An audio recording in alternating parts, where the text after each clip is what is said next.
Colosenses capítulo 4, versículos 2 al 4. Dice así en el nombre del Señor: perseverad en la oración, velando en ella con acción de gracias, orando también al mismo tiempo por nosotros, para que el Señor nos abra puerta para la palabra, a fin de dar a conocer el misterio de Cristo, por el cual también estoy preso. Versículo 4 dice: para que lo manifieste como debo hablar.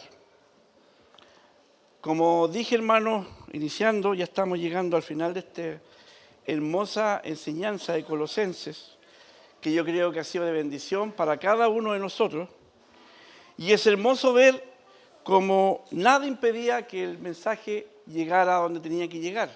Si usted analiza cómo fue el libro de Colosenses, de la distancia donde estaba Pablo, donde estaban los colosenses, habían 2000 kilómetros, una distancia larga, donde no había internet, donde no había mensaje de texto, donde no había TikTok para transmitir el mensaje, sino que eran días y días donde tenían que ir a buscar mensaje y transmitirlo. Por lo tanto, no había impedimento para que el Evangelio se diseminara y se desarrollara. Y como lo que pudimos entender y conocer de la palabra de Colosenses como eje central, lo que Pablo quería transmitir con apremio a los hermanos de Colosas era enseñar sobre la suficiencia de Cristo. Ese es el eje central hermoso de la palabra de Colosenses.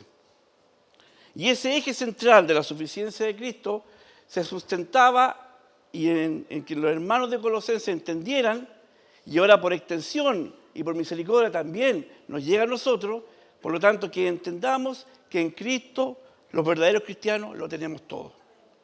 No hay otra forma, no hay otra solución donde podamos descansar, solo en la presencia de Cristo. Y también nos insta a que el corazón del cristiano abunde y sobreabunde la palabra del Señor. Eso yo creo que ha sido los ejes centrales del libro de Colosenses, en la parte doctrinal. También nos enseñó y nos daba el ejemplo de cómo el hombre, nos enseñaba muy bien, muy claramente, de cómo el hombre debía despojarse, como sacarse un overol impregnado de pecado, de inmundicia, nos llamaba a sacarnos ese overol y ahora a vestirnos de un nuevo hombre, de un hombre temeroso, de un hombre que conociera realmente la palabra del Señor. Gracias, hermano. Luego, en las clases que hemos tenido, nos hablaba también de que este nuevo hombre también debía ordenar su casa, ordenar su hogar. ¿Y por qué daba énfasis a ordenar su casa, a ordenar su hogar? Porque en su momento dijimos que la primera iglesia que funciona en cada uno de nosotros es nuestro hogar. Por lo tanto, un hogar donde está constituido por verdaderos hijos de Dios es un hogar que procede ordenado, como lo enseñaba la palabra del Señor. Cómo debía ser la relación del esposo con la esposa, la relación del hijo con el padre. Recordemos también lo que nos enseñaba la semana pasada, cómo era nuestra relación como obreros, ¿no es cierto?, como empleados, y también si estábamos a cargo de gente, cómo debíamos ser como cristianos, cómo debíamos tratar a los que trabajaban bajo nosotros. Por lo tanto, ha sido una enseñanza hermosa esta palabra de Colosenses. Y hoy, el título para esta enseñanza es la expresión del nuevo hombre, la expresión del verdadero cristiano. ¿Qué podemos decir aquí? Las personas que no han sido restauradas, las personas que no tienen a Cristo en su corazón, usted de lejos puede notar en la forma de que ellos se expresan que verdaderamente Cristo no está en ellos. Usted puede escuchar que lo único que sale de una boca que no tiene a Cristo en su corazón, el 99% son palabras deshonestas, que conocemos como garabato, ¿no es cierto? Todos lo hablan en garabato, hay doble sentido, y en ningún momento usted puede escuchar algo de la palabra del Señor en un corazón no renovado, en un corazón donde Cristo no ha hecho su morada. A diferencia de un cristiano verdadero que mantiene un diálogo continuo con el Señor, verdaderamente se manifiesta el conocimiento del Señor y se manifiesta que verdaderamente Cristo está en él. Un cristiano, una hija de Dios, un hijo de Dios, que tiene un diálogo constante con el Señor a través de la oración, usted lo reconoce porque se manifiesta en su forma de hablar y en su forma de desarrollarse con su entorno. Cuando nuestro Señor les dijo a los fariseos que de la abundancia del corazón hablaba la boca, usted lo puede leer y profundizar en Mateo capítulo 12, versículo 34, cuando vemos ahí el título dice la blasfemia sobre el Espíritu Santo, cuando vemos que Jesús sanó a un endemoniado y todos se fueron en contra de él y blasfemaron contra el Espíritu Santo, las palabras que dijo Jesús no fueron suaves. Los trató mal, dijo que de su boca contaminada no podían salir buenas cosas, porque eran corazones que no estaban restaurados por el Señor, eran corazones contaminados por el pecado. Generación de víboras, les dijo. O sea, no fue algo muy suave como los trató el Señor. Y lo que quiso plasmar y lo que quiso dar a conocer en esa enseñanza es un principio que vamos a ver ahora. Y dice, nuestra conversación refleja el tipo de persona que somos. Dios tenga misericordia. ¿Se da cuenta el título? Le vuelvo a repetir. La forma en que usted habla, la forma en que usted se expresa, la forma en que usted se desenvuelve en su entorno, refleja qué tipo de personas somos. Puesto que la lengua habla con toda facilidad y es difícil de controlar, la conversación de una persona es el indicador más confiable de su estado espiritual. Así lo dice el libro de Mateos, capítulo 12, versículo 37. ¿Qué nos dice Mateo 12, versículo 37? Dice, porque por tus palabras serás justificado. Si hablas del Señor, si tu palabra está llena de la presencia del Señor, vas a ser justificado.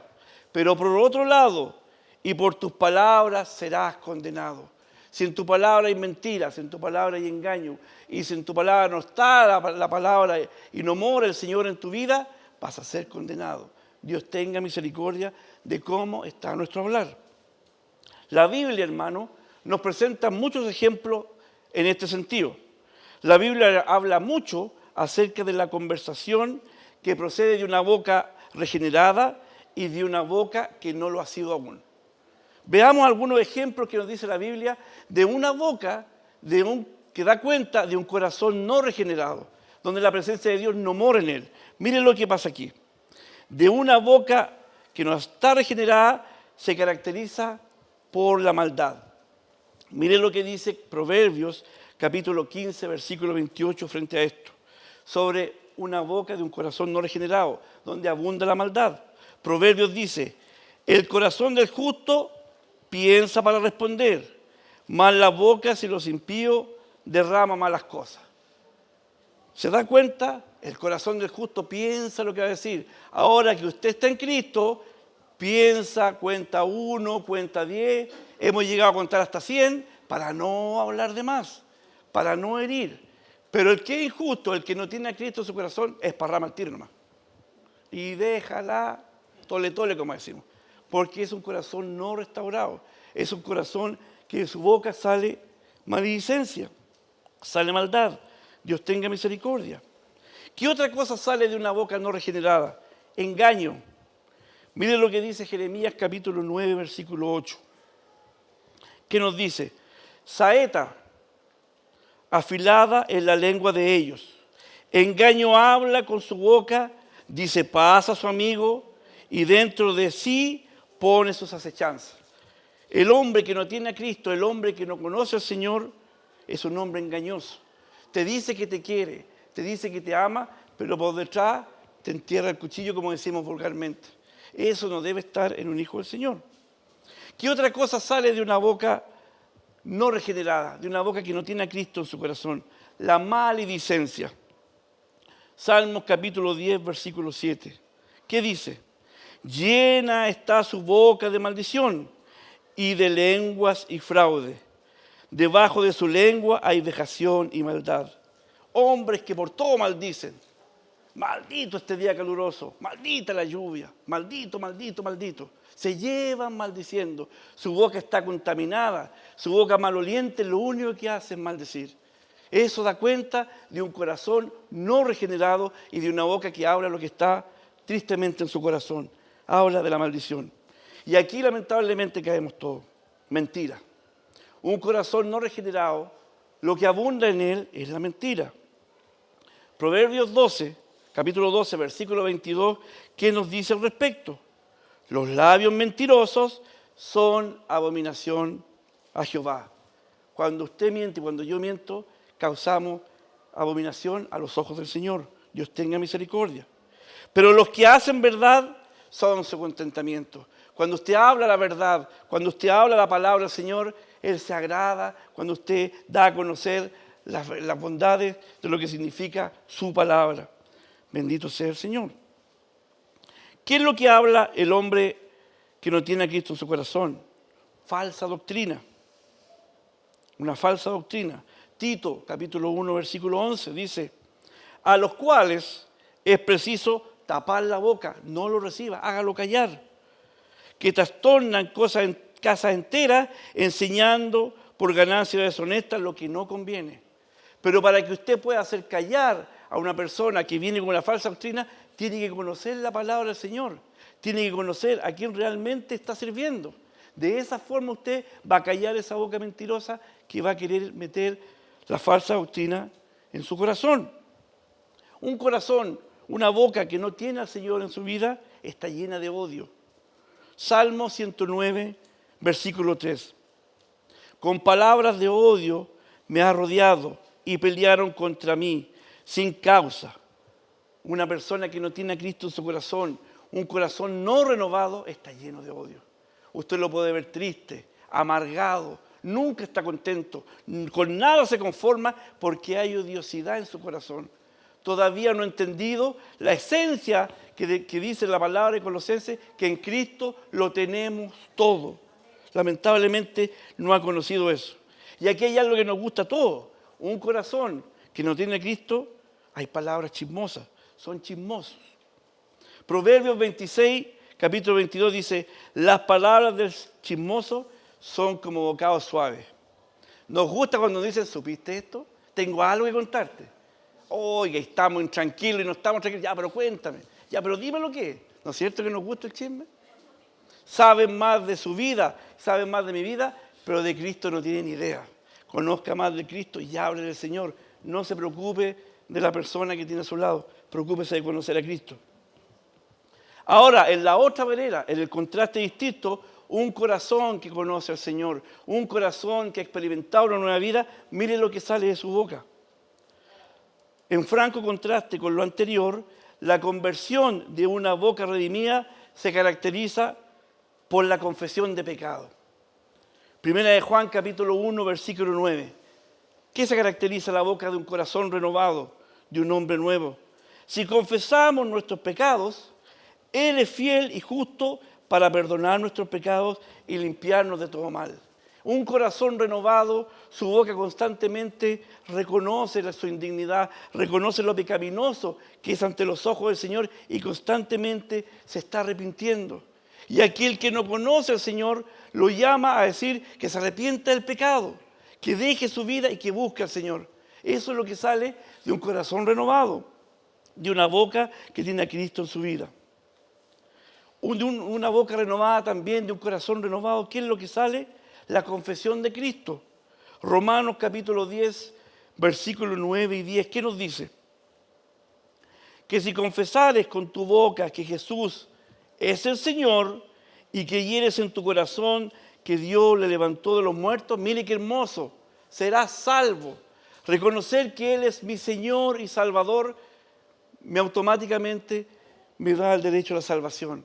Pero muchas veces lo queremos reconocer como nuestro Salvador, porque reconocerlo como nuestro Señor incluye deberes que como cristianos tenemos que cumplir. Dios tenga misericordia. Y la segunda parte dice, porque con el corazón se cree para justicia, pero con la boca se confiesa para salvación. Qué hermoso mensaje. Qué hermoso es lo que sale de una boca restaurada. De una boca restaurada, ¿qué es lo que sale? Una conversación edificante, una conversación que instruye. Efesios capítulo 4, versículo 9 lo dice así: ninguna palabra corrompida salga de nuestra boca, sino la que sea buena para la necesaria edificación, a fin de dar gracias a los oyentes. ¿Se da cuenta? Un corazón renovado, un corazón restaurado, sus palabras son de edificación.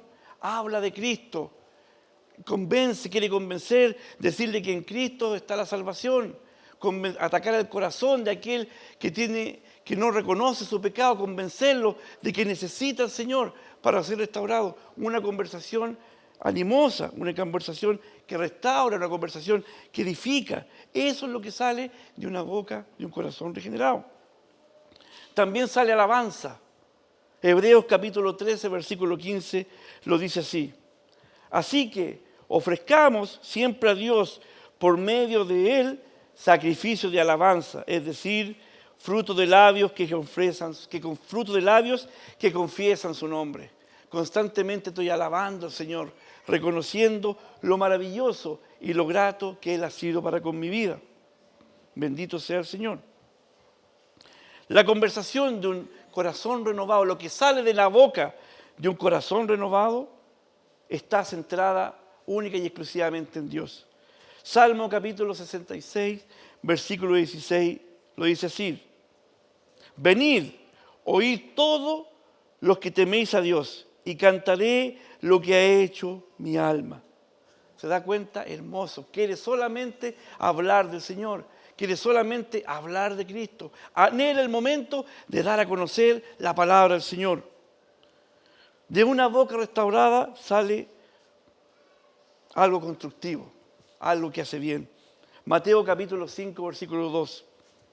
Y abriendo su boca le enseñaba diciendo, ahí vemos el sermón del monte, ¿se acuerda? Bienaventuranza, las bienaventuradas, benditos, alegres son los que conocen esta verdad, alegres son los que sirven al Señor, dichosos son los que tienen a Cristo en su vida.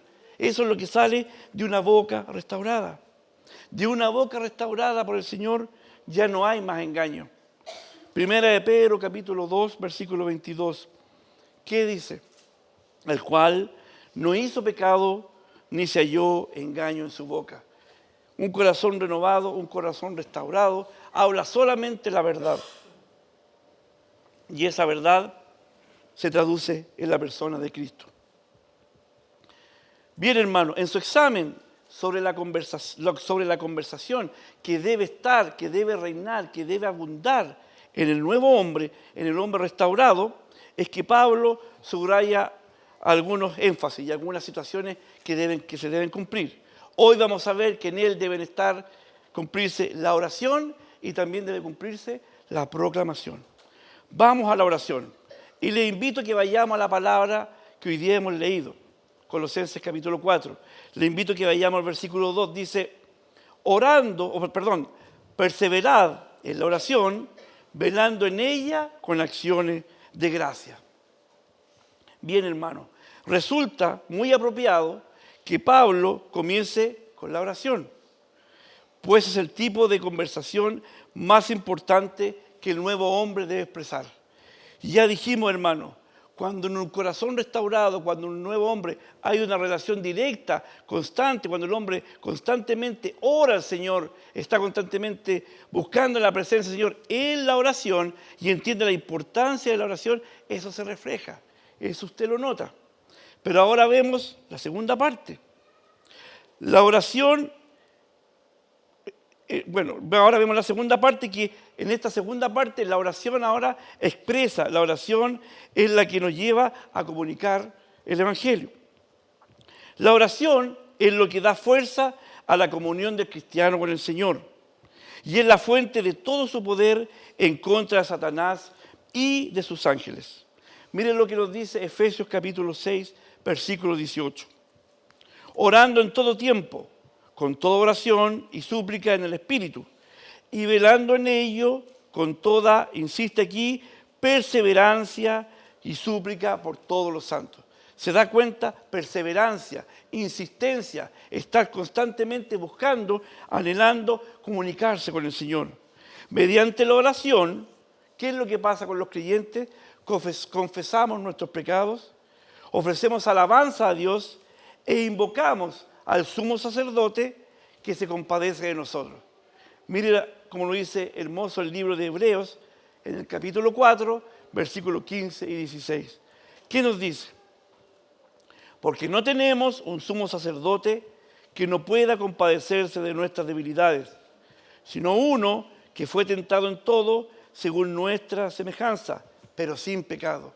Hermano, Dios estuvo en la tierra, Dios fue tentado, Dios venció la tentación, por lo tanto, Él conoce que usted en algún momento va a tener una debilidad de tentación. Él lo pasó.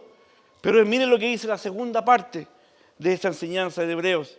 Acerquémonos pues confiadamente al trono de la gracia para alcanzar misericordia y hallar gracia y oportuno socorro. En mis momentos de debilidad, en mis momentos cuando voy a caer, en los momentos cuando siento que no puedo más, voy y recurro al divino socorro, que es mi comunicación con el Señor, que es la oración que tengo con el Señor. En mis momentos de debilidad o en mis momentos cuando me he equivocado, cuando le he fallado al Señor, voy ante su planta, ante sumo sacerdote y le pido perdón. Socórreme, Señor, porque he pecado. Socórreme, Señor, porque me he equivocado. Qué hermoso es lo que nos dice el libro de Hebreos frente a la relación que tenemos con la oración con el Señor. La oración de un corazón renovado, la oración de un corazón restaurado, debe dirigirse a Dios, debe conformarse a la mente y a la voluntad del Espíritu Santo, debe hacerse en el nombre de Cristo y debe glorificar al Padre. ¿Se acuerdan lo que enseñamos en la oración? Mi oración, su oración de un corazón renovado, ahora debe confesar mi pecado al Señor, ¿no es cierto? Confesar que soy un pecador, que necesito de Él, adorarle, reconocer que Él es grande, que Él es soberano, suplicar por mis necesidades, sabiendo que lo necesito, que lo anhelo, y alabando, dando gloria al Señor. Esa es la forma en que yo me dirijo conociendo a este Dios Santo. Esa es la forma en que yo me dirijo cuando tengo un corazón renovado, cuando tengo un corazón restaurado por la misericordia del Señor. Pablo menciona, insiste, en la perseverancia, un aspecto de la oración que con frecuencia se pasa por alto. Y eso es verdad, somos malos para orar, nos cuesta orar. Muchas veces sucumbimos, muchas veces caemos, porque en cada uno de nosotros hay deficiencia de oración. Pero el llamado ahora, hermano, es que tú busques y anheles con vehemencia y anheles estar conectado con la oración con nuestro Señor. Perseverar viene de proscartereo, que es una palabra compuesta por cartereo, que significa ser constante, permanecer. Una proposición que refuerza el mantenerse, el ser fuerte, el estar con valentía, sin claudicar en la oración. Pablo anima con vehemencia a los creyentes a perseverar, a ser constantes, a no claudicar en la oración, pues están llamados a orar en todo tiempo. Leamos de nuevo Efesios capítulo 6, versículo 18, para que reafirmemos esto. Orando en todo tiempo, con toda oración y súplica en el Espíritu, y velando en ello con toda perseverancia y súplica por los santos. Orar con vehemencia, orar sin cesar, perseverar en la oración, tener esta comunicación fluida con el Señor, que se note que en ti eres un hombre de oración, eres una mujer de oración, que tu boca, que tu forma de expresar dé cuenta que tu relación con el Señor se afirma en la palabra y se afirma en una estrecha comunión mediante la oración.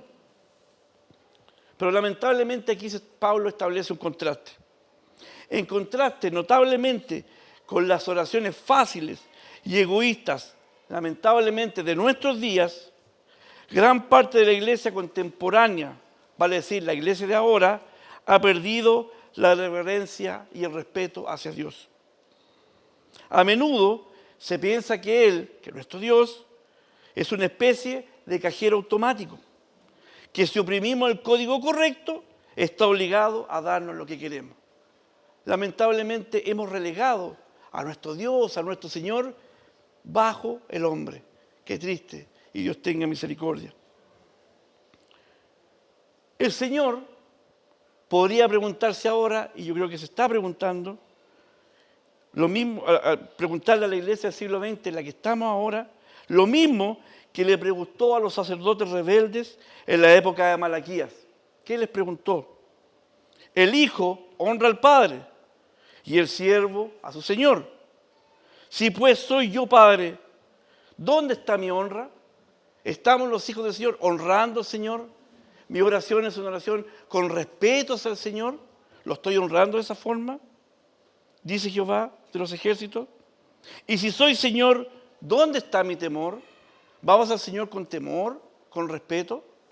¿O lo hemos relegado solamente, como siempre lo hemos dicho constantemente, a un Dios aladino que solamente está para mi servicio cuando lo necesito? Si es así, Dios tenga misericordia y que cambiemos nuestra actitud. Si soy yo, Señor, ¿dónde está mi honra? Y si soy yo, Señor, ¿dónde está mi temor? Dice Jehová de los ejércitos. A vosotros, oh sacerdotes, que menospreciáis mi nombre y decís, ¿en qué he menospreciado tu nombre? Usted puede leerlo en el libro de Malaquías, capítulo 1, versículo 6, esto. Por lo tanto, hermano, y hay algo que debemos tener en claro hoy, la oración deficiente, sin contenido, y la oración escasa, no honra al Señor y no procede de un corazón renovado y no procede de un corazón que realmente Dios está haciendo morada. Si está haciendo así su oración, Dios tenga misericordia. Y aquí pasa algo en cada uno de nosotros. Dice, existe un conflicto entre la valentía en la oración y el aprender a esperar en la voluntad de Dios. Este conflicto se resuelve mediante la persistencia y la aceptación final de la respuesta de Dios. Y aquí yo tengo una experiencia muy fuerte frente a esto. Tiempo atrás, con mi esposa viví una situación muy difícil, muy dolorosa, donde cada uno enfrentaba este dolor, pero en vez de enfrentarlo juntos, la oración lo enfrentábamos de forma diferente. Por un lado, mi esposa me enseñaba y pedía que se hiciera la voluntad del Señor en ella. Y ella estaba en paz y estaba en tranquilidad. Por otro lado, yo altercaba, me enojaba, oraba al Señor y mire la falta de respeto que uno le tiraba mi currículum al Señor.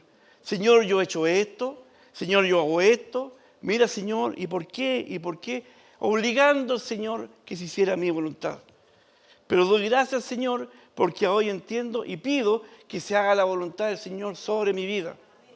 Independiente de la situación que usted está viviendo, que usted esté pasando, el resultado va a ser de bendición. El resultado va a ser de acuerdo a la voluntad de Dios. Porque cuando yo quiero someter, cuando yo quiero doblegar al Señor a mi voluntad, créame que el resultado no va a ser positivo. El resultado va a ser desastroso. Pero cuando usted descanse en el Señor, independiente de la situación que usted esté viviendo ahora, déjeme decirle que el Señor lo va a ayudar y lo va a restaurar. Dios tenga misericordia y podamos descansar en la soberana voluntad del Señor. La verdadera oración también entraña un sentido de alerta. La palabra del Señor dice, en el versículo 2 que leímos, dice, perseverar en la oración, velando en ella con acciones de gracia. Un sentido de velar, de estar atento. En un sentido más básico, esto significa que debemos permanecer despiertos y no dormir en nuestros tiempos de oración. Y aquí hay un ejemplo muy claro en la Biblia frente a esto. Cuando estaba en Getsemaní, Jesús vino luego a sus discípulos y los halló durmiendo y dijo a Pedro, ¿así que no habéis podido velar conmigo una hora? Velad y orad, dice el Señor, para que no entréis en tentación. El Espíritu, lo que está en nosotros, lo anhela, lo quiere, pero la carne se opone, la carne no está dispuesta a hacerlo. Por lo tanto, hermanos, es imposible orar mientras se duerme. Los cristianos debemos escoger tiempos convenientes en los cuales estamos despiertos para orar. Usted se puede amanecer viendo una película, una serie, ¿no es cierto? Y se puede amanecer sin ningún problema. Pero basta que diga, voy a orar, voy a leer la palabra y empieza el sueño, y empieza el cansancio. Dios tenga misericordia para que podamos entender y podamos velar y estar atentos y que mi oración y su oración sea con acciones de gracia, pero sabiendo lo que estoy diciendo. Porque muchas veces yo me he encontrado orando, durmiendo y hablando puras cosas que no corresponden. Dios me ayuda a estar alerta, a estar atento, que mi oración sea clara, sea precisa, sea audible por el Señor, derramando mi corazón al Señor. Busque el lugar, busque la hora, busque la instancia para que eso sea así. Si es bueno para dormir, no vaya a última hora. Hágalo en la mañana, hágalo a media tarde. Usted se conoce, yo me conozco. Entonces, busquemos la instancia para que su oración y mi oración sea coherente y pueda llegar de buena forma al Señor. La oración es la acción de gracias. Es la forma como agradecemos nosotros al Señor. Los creyentes debemos expresar gratitud diariamente, constantemente, primero por nuestra salvación, por la comunión con Cristo, por estar cercano con Él, por poder acceder a Él. Orar por la iglesia, por la oportunidad que cada uno tenemos de servirle y por la promesa de que Dios responderá nuestras oraciones de acuerdo, como lo dijimos recién, con su propósito, no con mi propósito. Y sabemos que a los que aman a Dios, dice la palabra, todas las cosas les ayudan a bien. Esto es a lo que conforme a su propósito son llamados. Usted lo puede encontrar en Romanos capítulo 8, versículo 28. Todas las cosas que usted está esperando, todas las cosas que usted está anhelando en la oración, confíe en el Señor, porque todo va a redundar a bien. Así lo dice la palabra del Señor. Y esto nos lleva ahora, mediante el tema de la oración, nos lleva a la segunda parte, que es la proclamación. Ya podemos conocer qué es lo que sale de una boca de un hombre restaurado, de un corazón restaurado, ¿no es cierto? La palabra del Señor nos presentó muchos ejemplos. Vimos también que el hombre que constantemente mantiene una relación directa con el Señor en la oración se nota. Pero ahora vamos a ver la proclamación. Orando también, y le invito a que leamos el versículo 3 de la enseñanza de hoy. Vamos todos juntos allá. Dice, orando también al mismo tiempo por nosotros, para que el Señor nos abra la puerta para la palabra, a fin de dar a conocer el misterio de Cristo, por el cual estoy preso. En este punto, Pablo pasa de la oración, que es la conversación dirigida a Dios, que es la que usted y yo íntimamente tenemos con el Señor, ¿no es cierto?, a la proclamación del Evangelio, que es la conversación dirigida a los hombres.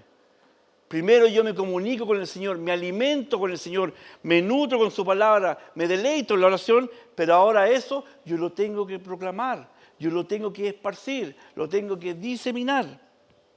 Después de haber exhortado a las colosenses a la oración, le hace una petición muy específica, orando también al mismo tiempo por nosotros.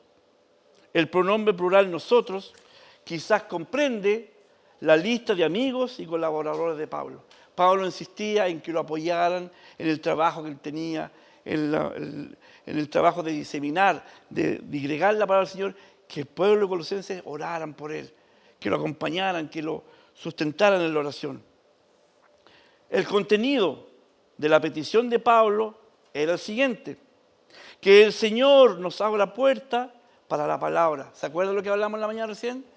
Qué hermoso, cómo está ligado. El contenido es que el Señor nos abra puerta para la palabra, a fin de dar a conocer el misterio de Cristo. En el contexto de un Nuevo Testamento, una puerta denota por lo general una oportunidad. El verdadero cristiano, un corazón que está lleno de la palabra del Señor, un hombre que está nutrido en la oración, está buscando y anhela la oportunidad de hablar del Señor. Como lo decía nuestro hermano en la mañana, cada momento, cada situación, él quiere entregar y diseminar la palabra del Señor. Está ávido de eso, porque eso es lo que está en su corazón. En 1 Corintios, capítulo 16, versículos 8 y 9, mire lo que nos dice. Pero estaré en Efesio hasta Pentecostés, porque se me ha abierto puerta grande y eficaz, y muchos son los adversarios. Pablo pasó 3 años en Efesio, predicando tanto en la sinagoga judía como en la ciudad en general. Pablo vio una puerta abierta ahí Pablo percibió, a pesar de las dificultades que tuvo, a pesar de las situaciones adversas que él tenía que enfrentar, pero él vio una posibilidad y se quedó 3 años diseminando la palabra del Señor y entregando el Evangelio. Y podemos ver cómo desarrolló su obra ahí, Pablo. Los creyentes entonces estamos llamados a orar porque se abran puertas, pues Dios es quien las abre. Pablo anhela ver una puerta abierta a fin de dar a conocer el ministerio de Cristo. Esa era la idea, ese era el anhelo, esa era la preocupación constantemente de Pablo. Pero muchas veces, hermanos queridos, mi mala conducta, mi mal proceder, en vez de abrir una puerta, cierra puertas. Dios tenga misericordia para que mi conducta, mi forma de ser, mi forma de comportarme, dé cuenta que soy un verdadero cristiano, que la palabra del Señor está en mi vida y que la oración es frecuente en mí. Que yo sea un canal de puerta para que podamos hablar del Señor. Pablo les pide a los colosenses que oren para tener una puerta abierta que le permita proclamar toda la verdad del Evangelio. Recordemos en qué situación estaba Pablo. Pablo estaba preso por causa del Evangelio en Jerusalén. Al final de su tercer viaje misionero, fue acusado falsamente de haber traído a los gentiles al área del templo que les era prohibido. El encarcelamiento de Pablo no significó el fin de su ministerio. Fue durante este periodo que escribió Colosenses, Efesios, Filipenses y Filemón. ¿Se da cuenta? No había una queja en Pablo, no había un impedimento en Pablo. Al contrario, había una preocupación, había un anhelo de saber cómo estaban sus hermanos, de transmitir el mensaje, en el caso de Colosenses, que entendieran la suficiencia de Cristo, porque habían corrientes heréticas que los iban a contaminar, que los iban a sacar de la verdad, y la preocupación de Pablo era que entendieran que Cristo lo tenían todo, que se esforzaran, que se acercaran a Cristo para poder hacer frente a aquella enseñanza. Eso era lo que Pablo transmitía. Eso es lo que él enseñaba a pesar de su encarcelamiento. La actividad de Pablo durante su encarcelamiento en Roma se resume, usted lo puede buscar en Hechos, capítulo 28, versículos 30 y 31. ¿Qué dice? Versículo 30. Y Pablo permaneció 2 años enteros en una casa alquilada y recibía a todos los que él venían. Estaba detenido, estaba preso, pero no cesaba de predicar el Evangelio, no cesaba de enseñar, no cesaba de transmitir la palabra del Señor. Versículo 31, predicando el reino de Dios y enseñando acerca del Señor Jesucristo, abiertamente y sin impedimento. Para Pablo no había circunstancias devastadoras, solo habían oportunidades únicas. Y es hermoso, hermano, cuando usted lee el versículo 4 de esta lección, dice, para que lo manifieste como deba hablar, era porque el Pablo habían 2 cosas. Había un anhelo, había una ansiedad, podríamos llamar hasta una desesperación por enseñar el Evangelio, por enseñar la palabra del Señor. Y hay una expresión tan grande y tan hermosa que él la entrega al Romano cuando él dice, no me avergüenzo del Evangelio porque es poder de Dios para salvación a aquel que cree. ¿Se da cuenta? La convicción, la formación de Pablo, preso estaba, recluido estaba, pero él no se avergonzaba de este evangelio y lo único que él anhelaba era entregar la palabra al Señor, fielmente entregarla, repartir, advertir, cuidar a su grey. Eso era lo que Pablo anhelaba, lo que Pablo quería entregar. Y hay cosas, hermanos queridos, y lo que la palabra del Señor hoy día nos ha querido enseñar, que hay 3 tipos de evangelización que no deben ocurrir y que no deben pasar y que a la luz de la palabra y con el conocimiento que cada uno tenemos que advertirlas. Primero, la evangelización basada en la experiencia. Es muy normal en las iglesias carismáticas cuando dicen va a pasar nuestro hermano a dar su testimonio para engrandecimiento de fe. ¿Qué ocurre ahí? El hermano empieza a dar su testimonio, un testimonio bonito quizás de cómo fue su conversión. La iglesia queda el llanterío, todos los hermanos llorando por el testimonio, pero se van solamente y dicen, eso es lo que yo quiero, eso es lo que quiero, pero es solamente una ilusión, es algo, es un sentimental. no hay una real conversión. Por lo tanto, la evangelización basada en la experiencia hay que tener cuidado. Este método resulta inadecuado porque no se centra en la explicación del mensaje del Evangelio, sino se centra en el ejemplo, en lo que dijo el hermano. Y no se centra en las Escrituras. El peligro evidente de este método, es que las personas no llegan a entender con claridad el Evangelio. Y sin embargo, pueden dar una respuesta emocional, se emocionan, lloran justo con el hermano. Y eso es lo que se llevan, y saliendo de la iglesia se olvidan y vuelven a hacer lo mismo. Y piensan a raíz de esto que son salvas. Dios tenga misericordia. La única experiencia, lo único que alimenta mi fe, lo único que me hace crecer espiritualmente es la palabra del Señor. La fe viene, ¿por qué? Por el oír mi experiencia, la experiencia del hermano Daniel, del hermano Mauricio, no. Mi fe viene por el oír la palabra del Señor. Es lo único que alimenta mi fe, es lo único que nutre mi fe, que me fortalece y que me hace avanzar en el Señor. La segunda forma de evangelización que no debe ocurrir, que tengamos cuidado, basada en el yo. Esta evangelización promociona a Jesús, como también lo decía la enseñanza, como una panacea para todos los problemas de la vida y como la fuente de comodidad terrenal. Venga el Señor, va a ser sano, va a tener trabajo, el que no está casado se va a casar, el que es feo va a ser más bonito, venga, aquí todo lo va a arreglar el Señor. Promete que la felicidad sin límite y la libertad de todos los problemas están a su disposición por Él. Un evangelio, venga nomás, aquí está la oferta dada, póngale nomás. En pocas palabras, es un mensaje centrado en el hombre y no en Dios. Aunque la salvación para cada uno de nosotros nos trae gozo y paz, ¿no es cierto? Saber que soy salvo, saber que soy perdonado, me trae gozo y que Dios nunca quite el gozo de mi salvación, ni a usted tampoco. Pero déjeme decirle algo, no promete una vida sin dificultades. Pablo advirtió en Hechos capítulo 14, versículo 22. Es necesario que a través de muchas tribulaciones entremos en el reino de Dios. ¿Se da cuenta? Eso es la palabra del Señor. A pesar de las tribulaciones, a pesar de las dificultades, pero el gozo de mi salvación no me lo arrebata nadie. Yo me centro en el gozo porque soy salvo, soy perdonado, y eso es lo que me hace transitar y seguir este caminar.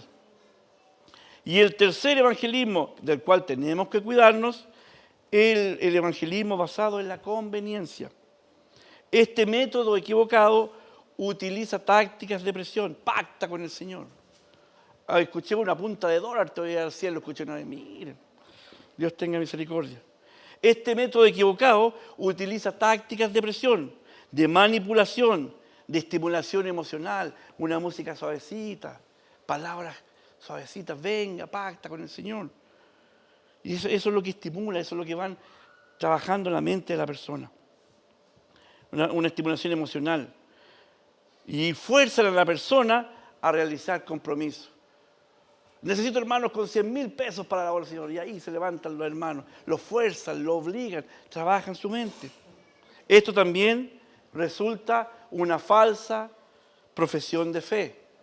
Pero en la medida que yo conozco al Señor y en la medida que yo conozco su palabra, puedo dar frente y reconocer, no, donde estoy aquí, no está bien la cosa, parece. Finalmente, Pablo deseaba que los creyentes oraran para que él pudiera proclamar, esparcir el Evangelio, como es debido, como Dios quería que lo hiciera. Esta debe ser también nuestra oración por cada persona que proclama a Cristo. Y ahora, hermanos, aterrizando este avión, como nos dice nuestro hermano Daniel, muy bien, llegamos a las conclusiones para nosotros. La primera es, ¿puedes decir tú que tú distingues en tu forma de conversar? ¿Se puede ver en ti una distinción de un verdadero creyente, de un verdadero hijo de Dios? ¿O pasas desapercibido? ¿O como dicen los jóvenes, pasas piolita? ¿O hay una diferencia en ti? ¿Se nota tu oración? ¿Se nota que de ti fluye palabra del Señor? Son cosas de las cuales debemos meditar. Tu conversación, tu diálogo, ¿es continuo con el Señor? ¿Es frecuente con el Señor? ¿O es intermitente? Estoy cansado, tengo mucho trabajo, mañana, o es de continuo, o es un diálogo que anhelas, buscas la instancia para orar, necesito, echo de menos comunicarme con el Señor. Algo que debemos confiar. Cuando ves una puerta, cuando ves una oportunidad, ¿la aprovechas para hablar del Señor? ¿O le haces el kit y pasas por el lado? Estamos llamados a aprovechar, estamos llamados a diseminar la palabra del Señor, pero para eso tengo que conocerla. Oras por tus hermanos, oras por tus líderes, para que el Evangelio sea proclamado, apegado a la palabra del Señor.